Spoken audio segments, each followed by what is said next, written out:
প্রথমেই আমি লেতিন বাংলাকে ধন্যবাদ দিচ্ছি যে এই প্রবাসের মাটিতে এসে লেতিন বাংলা আমাদের মনের কথা প্রকাশ করার সুযোগ দেওয়ার জন্য আমি লেতিন বাংলাকে অসংখ্য অসংখ্য ধন্যবাদ দিচ্ছি। কয়েক ঘন্টা পর শুরু হবে ফুটবলের জন্মদাতা ইংল্যান্ড এবং অন্যদিকে 2022-এর ডিফেন্ডিভ চ্যাম্পিয়ন দল আর্জেন্টিনা।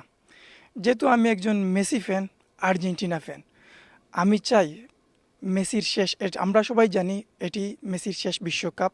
মেসির যেমনিভাবে 2022 সালে মেসির হাত ধরে কাতারের বিশ্বকাপ জয় করেছিল আর্জেন্টিনা, ঠিক তেমনইভাবে 2026-এ আমি চাই মেসির হাত ধরে আর্জেন্টিনা এই 3 স্টারের পাশাপাশি চতুর্থ স্টারটা যোগ করো। আমরা সবাই জানি মেসির যেহেতু শেষ বিশ্বকাপ, আমরা মেসিকে একটি বিশ্বকাপ আবার সবাই সাপোর্ট করে মেসির হাতে বিশ্বকাপ দেখতে চাই।